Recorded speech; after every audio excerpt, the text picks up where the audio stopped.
looking at your bio, I was so interested by how many different cultures you have studied and different paradigms of medicine in those cultures. How does that shape what you do and how you look at medicine?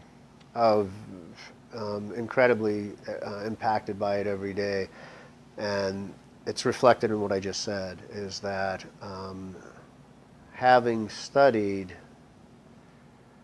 especially in Chinese and Ayurvedic medicine, it gets you out of the Western paradigm of just killing a symptom, just taking care of a symptom, where you actually look at the human being. That's the first thing, because for the first 6 years that I was in my herbal medicine career, I was practicing Western herbal medicine. So somebody would come and say, I have insomnia. And I would hit them with valerian, skullcap, passion flower, chamomile, all the herbal sedatives that I was taught about. And most of the time they would work because they're great magic bullets. And then sometimes they wouldn't work.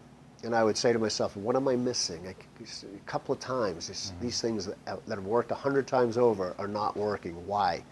It's not, and I'd go back to the books and I'd say, well, those are the right herbs that you're supposed to be taking for insomnia.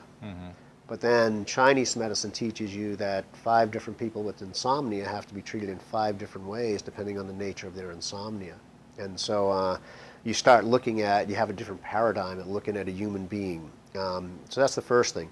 The second way that it has impacted me or influenced the way I work is in Western medicine, you really have to wait till something's wrong before you do something.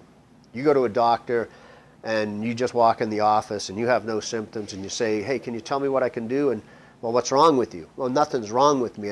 I would like to be healthier. Well, are you eating well? No, I think so. Are you exercising? Well, not as much as I could. Well, make sure you're eating good and exercise good, and that's it. That's the end of the story. In both Ayurvedic and Chinese medicine, Ayurveda being literally the oldest form of medicine on the face of the earth, Chinese medicine probably the second oldest form of medicine on the face of the earth, the highest ideal of both systems are to use herbs and diet and lifestyle to promote a long, healthy, happy life filled with vitality, not filled with infirmity at the end of your life. So they use herbs almost on a daily basis as a part of diet, as a part of supplements. If it's in China, if it's raining outside and cold and rainy and damp, you're going to drink a cup of hot ginger tea. If you have a baby, and the woman, right after she has a baby, she's going to be cooked a stew, a lamb stew, with dangui and peony and different herbs to help rebuild and replenish the blood that she lost during the birthing process. And to start that replenishment process, not because anything's wrong, because that's what you have to do, because you just had 9 months of cannibalization of the baby on you, so now you have to take herbs to build yourself back up. I have friends, American friends, who have Asian wives, and they always go back to either China or Taiwan to have their baby because they know they're going to get that type of care, postpartum care, that isn't even on the map, except by a few midwives here in the United States.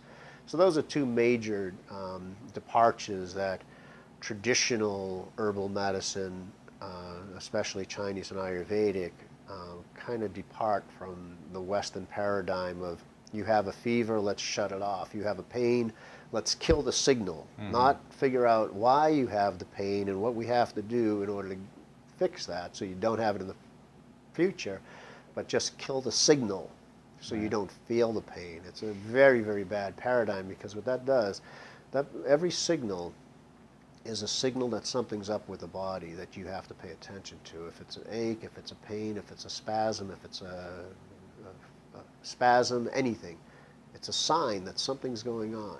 And so now if you take something that dulls that, or in Western medicine, if they go in and cut the nerve sometimes, like with trigeminal neuralgia, they'll cut a nerve so you don't feel anymore.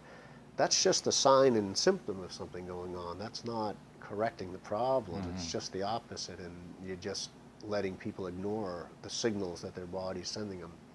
There is one other aspect that's worthy of mention, and that goes to an orientation of Native American herbalism, which was my first entrance into herbal medicine, was through Native American cultures. What that culture teaches us is that we're not separate from the earth. that we're very much an extension of the earth, which is a Mhm. physical reality. We are made up of everything that came out of the dirt. Every piece of food, every air, Mhm. water, everything that made us as a human being and how we've evolved has come from the earth, has come from the plants. And so this means to me that those are our most optimal medicines. There is no, um, there's no advantage. Let's take that back. As a management tool, there's advantage of using modern drugs. They save lives, Mhm. especially in crisis intervention. Um, but in most cases, when you're talking about health care, they really have very little place in healthcare because most often they're taking the place of what the body should be doing naturally rather than trying to promote what the body should be doing naturally. And it's a totally different paradigm. But the fact that this connection with the environment, that if we destroy the environment, we destroy ourselves. Um, and then I tie that in with the herbal products industry. A righteous herbal products industry would be sustainably wildcrafting their botanicals, they'd be organically growing their cultivated materials, and we would be actually contributing to the health of the environment while we're contributing to human health and public health. Um, Conversely, the drug industry is only second to the oil industry in terms of the negative environmental impact of the chemicals going into the water and the air and the land. Mhm. Um, so it's not a sustainable form of medicine. Herbal medicine in that case represents the only sustainable form of pharmacologically based medicine on the face of the earth. And not a lot of people even talk about, that connection. But that comes through my Native American background of learning from traditional people that had that connection very, very deeply.